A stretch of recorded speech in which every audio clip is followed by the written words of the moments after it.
Perspectives on Trauma, sharing our views and healing our world.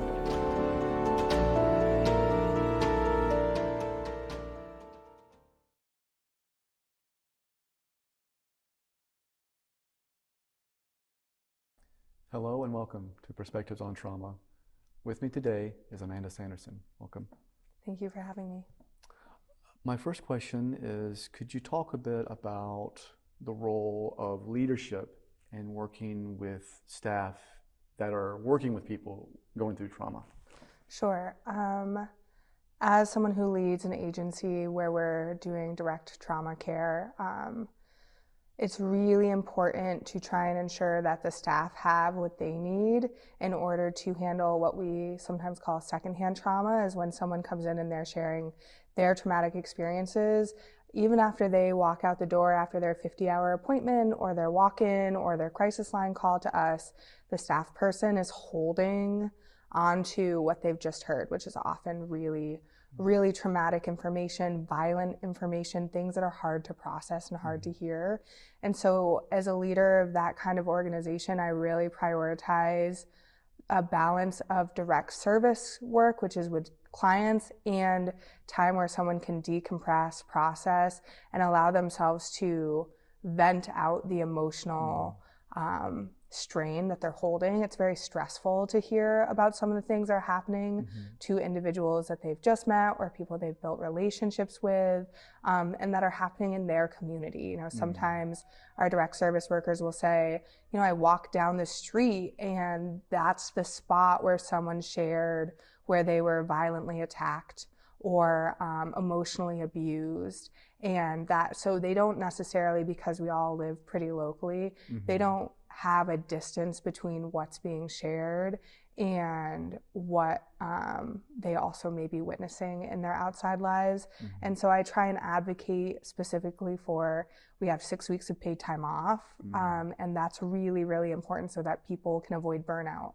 Burnout is a really huge issue in direct care work, and especially when people are working with trauma day in and day out. We have run a 24/7 crisis line, and so when people are holding the phone, they could get a call at midnight, 1 a.m., 2 a.m., 4 a.m., and then if they have a daytime job, they have to go in and try and process all of those experiences. So our time off policies are really generous so people can take care of themselves and not be concerned. And then we are working really hard to have our pay be commensurate with the skill set that the job requires. And historically, direct service work and direct care work have been really, really vastly underpaid.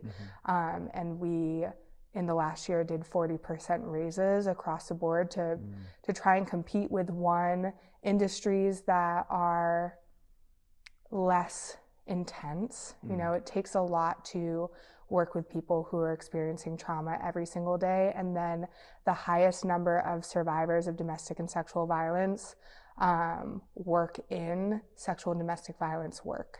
So we have a high number of people who are survivors themselves, then working with and caring for individuals who are survivors. With, I guess we're thinking about burnout, you know, when you're working or supervising staff, are there certain similarities between people who are, I guess, coping with the difficulty of the work, or is it really each person is figuring out their own way? Are there some common things that they tend to do? Our group is, right now, like pretty into knitting and crocheting. And so they're like a very tactile group. And then we have some people who like walks.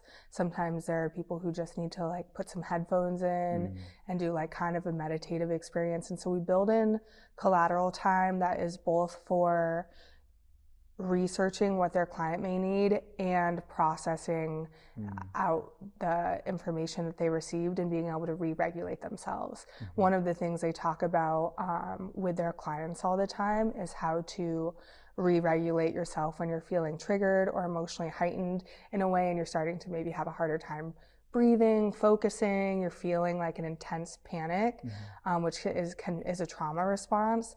And so as they talk to like try and count down backwards from 10 and take 7 deep breaths and hold on to something, name things in the room to ground yourself in the here and now. Those are things they may also be engaging with, journaling, seeking out support from someone else without also then transferring the burden of the traumatic information onto that person. So that's one thing we've talked about is boundaries, talking about, hey, I just heard something that's really challenging for me and I'd love to share it with you. Do you have the emotional space to be able to hold what I want to share with you, and making it clear that someone can say no and it's not a dismissal of the support someone needs, but that so you reach your limit sometimes. Like if you just got off a call and someone shared about we had a medical advocacy who had a really traumatic experience, and so the person who took that call and then went in and was with that person, they needed to be off the crisis line the next day because it was just took such an emotional toll. And ignoring it is how people end up kind of being in a dissociative and disconnected space where you can hear traumatic information, but you're not processing. And then you can spit it out to other people and it can be really impactful to them. So we're trying to avoid kind of all those pitfalls of long-term direct service work in a field that is really centered on trauma. You spoke a little bit about how, you know, certain staff will go through a neighborhood or a certain area of the community. Are there ways that you found that you know, incorporating the community or engaging the community in some sort of collaborative work and some of the challenges there, if you can speak to that? I would say that one of the challenges is that we have the conversation about domestic violence really only started in the 60s and 70s, and that was when we started to decide that it was a culturally bad thing to harm an intimate partner, to use physical violence, to use sexual violence, to consider certain things to be assault. And so then we really zeroed in on physical trauma and sexual assault that was only rape, and that it happened to women and cis women, and that it was primarily something that white women were experiencing. And it's just not true. People of all genders experience sexual and domestic violence, people of all ages. It is really people of all socioeconomic backgrounds. We see every type of person walk through our doors at Nelquit. But the general public has this cultural vision due to like media portrayals and who's listened to in society. And so when we engage the community, we're really trying to push that there's, you know, 8 types of interpersonal violence, and like there's economic abuse, there's psychological and emotional abuse, there's physical abuse, yes, and sexual abuse, but there's legal abuse. There are ways that people who are abusers can drag a survivor to court through multiple custody battles or file false restraining orders. They can abuse the legal system to continue to manipulate and harass someone even after they've left the relationship. So there's all of these dynamics that people who work in this field understand that the general public don't know about or don't understand. And so when we engage the community, we're trying to expand that understanding of what intimate partner violence looks like, and also make it so that they feel connected without feeling like so downtrodden by the information that they want to look away from it. Because it is a really ugly and hard issue to look at. Child abuse, sexual abuse, domestic violence are, you know, 50% of women and children who are homeless are fleeing domestic violence. And if you really think about that statistic, it does not speak well about how people are being treated and the role of violence in our society.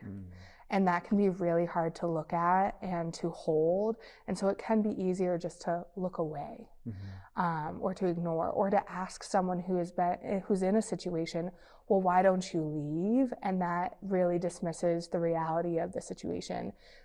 a lot of people understand Maslow's hierarchy of needs, which is the first line of needs is you need food, shelter, safety, security. And then as you go up the hierarchy or the pyramid of needs, you can get into healing and psychological discovery and fulfillment. But if you don't have a safe place, if you don't have the basic necessities in life, which I think of as healthcare, childcare, food, a home, an opportunity to make money because you need to have income in this society to survive, you can't get to the trauma healing. And economic abuse is something that we're really seeing a lot of right now. And it's harder to explain. It's like, yes, there are people who have taken someone's social security information, or they've taken their passports, or they've taken their visa. And they threaten their ability to go to their jobs. If they have a shared car, they can take the car away. There are all of these ways to hedge someone in and isolate them. And then without feasible options to get out of that situation. And I think people really overestimate the feasibility of getting a new apartment, especially in our communities or any rural community, any community right now. We're having a housing crisis. If you add a bad credit score, maybe due to financial abuse, if you add any eviction history, or if you just don't have the income, you are not going to be a prime candidate for that housing. And if you don't have another place to live, we have very few shelter beds available for people, especially for domestic violence survivors. And they are single rooms. It's not an apartment. It's a single room, often with shared living spaces, a shared bathroom. If you have children, you and your child or children will be in that same one room and potentially be surrounded by a lot of strangers when you're dealing with trauma. So and then it's a short term. If a shelter says, well, we can only keep you here for 3 weeks or 2 months or 3 months to open it up for other survivors, we don't have that second step, which is transitional housing or permanent housing. It can take up to like a year and a half for someone to get housing. And so that question, well, why don't you leave? Or, sometimes people will say, well, don't you think sometimes it's their fault? Or there's two sides to every story. That's actually really dismissive. And at any given time, you have no idea if you are with a survivor or not. And the more survivors take in that cultural message that somehow they did something wrong, it makes it so much harder to open up. There's a lot of shame and a lot of isolation, and isolation is key to keeping someone in an abusive situation or to keep them from talking about it. Support networks are almost the most important factor in seeing someone successfully exit an abusive relationship. Have you found that the perceptions that you talked about maybe 20, 30, 40 years ago, have you seen them evolve in your time doing this work, or do you feel like there's maybe still things to be looked at and more information provided? Yeah, I think the laws are still very much focused on physical violence, and so there aren't a lot of laws protecting people who are experiencing emotional and psychological abuse and intimidation. So maybe they're not, it's very hard if you don't have a police report or a hospital report or some hard evidence of physical abuse to get courts to, favor or honor your restraining orders. And it's not the judges. It's not a judge issue. It really is the way the laws are written. And then we have an issue where people who are violating their restraining orders, there's supposed to be a mandatory minimum jail stay for that. And it almost never happens. And so the deterrent there, which is supposed to be the jail time, people kind of understand isn't really valid. And so sometimes it's protections that were created 30 or 40 years ago, or even 25 years ago, haven't kept up with social media, ease of movement that people have, different ways that they can stalk, harass, and otherwise like terrorize, the survivor. And I think there was a tipping point where the social consciousness of domestic violence as a problem and sexual violence as a problem was really high. And then we've kind of moved on as a society to thinking about other things or thinking we've solved the problem. And I think the pandemic really brought domestic and sexual violence back into people's consciousness because there was a higher report of an increase in domestic violence incidents, but fatalities decreased because fewer people were leaving. A lot of people kind of know that the most dangerous time for someone who's in an abusive relationship is when they attempt to leave. But they don't necessarily understand what that means for someone who may be staying in a relationship or staying in a space to avoid that violent outcome. And so we don't have a lot of resources for people who are seeking safety and support while they are still potentially like living with their abuser. So abusive relationships look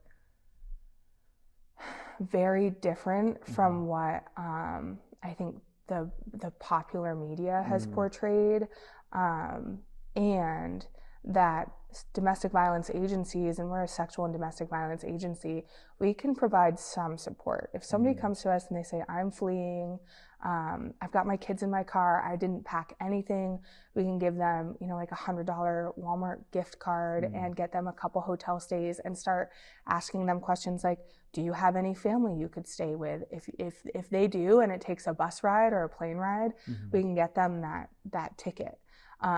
But if they're like, I have no place to go, and that's often the response we receive, is that they moved here with their abuser, or over the years their support network has really diminished, or they never had a support network to begin with.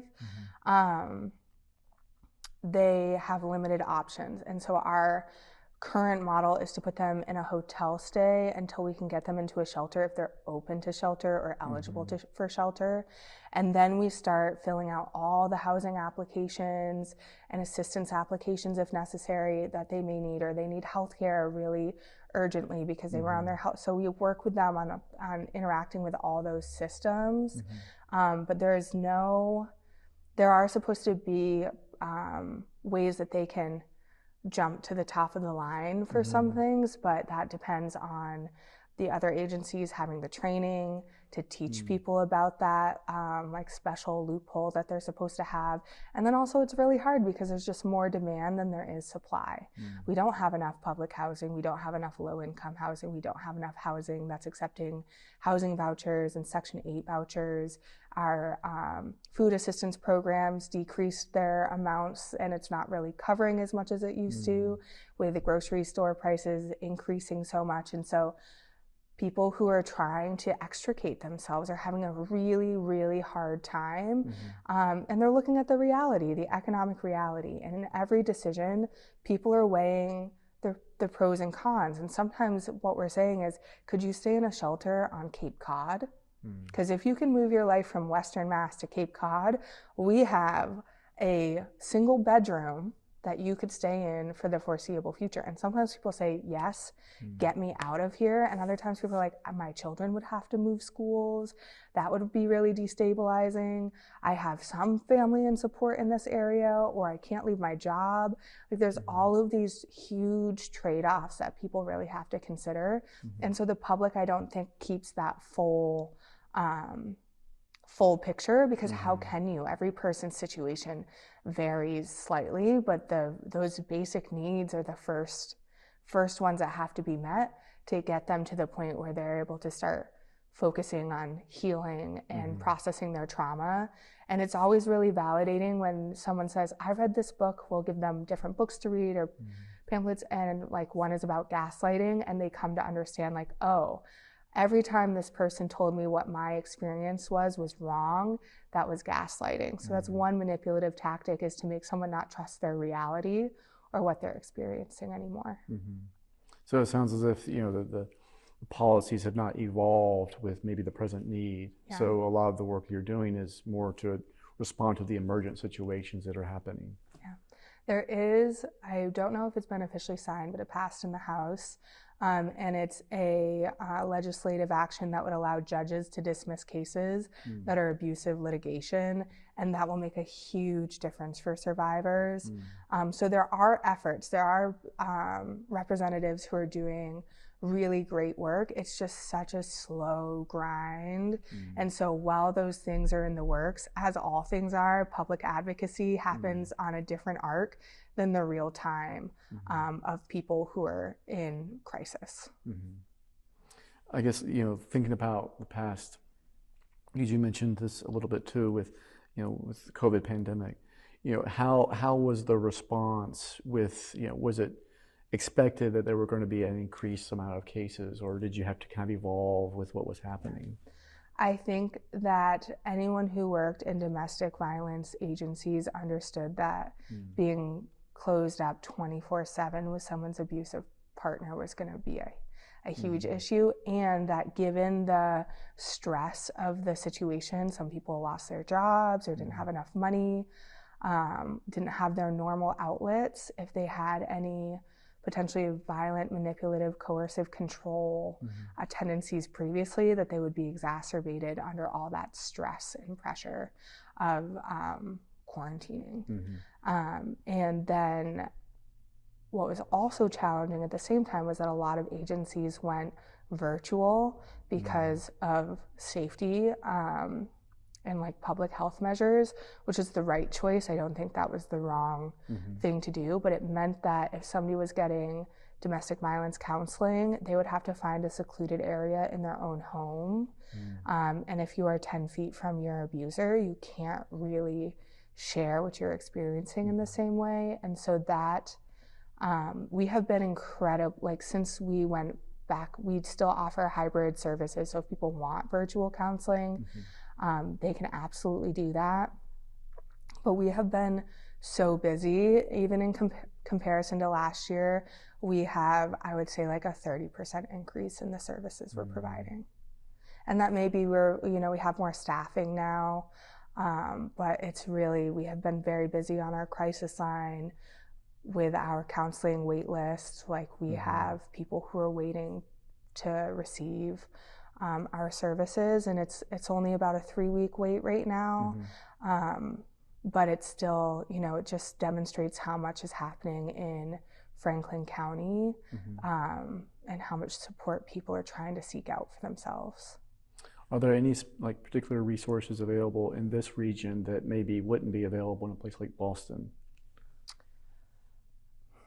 I think that Boston has a higher concentration of resources and domestic violence agencies and shelters, but they also have a higher population. And so one of the things that is helpful in Western Mass is how much social service agencies try and work with each other. We have some incredible allies in this community, and we work in Orange, and Athol isn't technically in Franklin County, but it's so close that there's a lot of networking. And we have so many great, like the Franklin County Resource Network is a great, the Communities That Care Coalition. There are some rural domestic violence task forces who have done incredible work in the hill towns and in Gardner. And so when we need support, and also say like the DA's office, Katie Rosewarne, is really, really committed to decreasing domestic violence and being responsive to what we're seeing on what I consider the ground floors. Like survivors come to us, share their experiences, we're able to see some of the trends that are occurring, and then we can report that back to the powers that be to say, this is a common issue. The Mayor's Domestic Violence Task Force, I don't think there are a lot of cities that have a domestic violence task force written into their charter. And of course, depending on who the mayor is, that may have different weight, but we've already met. And there's a good alliance with like the police in this area. And I think even as it's challenging to be rural, we have different needs than like a urban area like Boston or even Springfield, because we're further apart. And so some of the things that people are talking about on a policy level in the public better transportation, more housing availability, all of those things are going to help survivors. If you think about if you can serve the most vulnerable populations, you're probably serving pretty much everyone in your community. Those are the things. Think about the most vulnerable in your community and build the services out for them, and you will see everyone benefit from it. So that's something that I like about Greenfield specifically, and this general area, is there's a civic nature here. And I think even as times can be divisive, ultimately no one wants anyone else to suffer. And if we can just hold on to that, then survivors will be able to get what they need if people are willing to listen. Well, Amanda, I want to thank you so much for taking the time to speak with me today, and I wish you the very best. Thank you.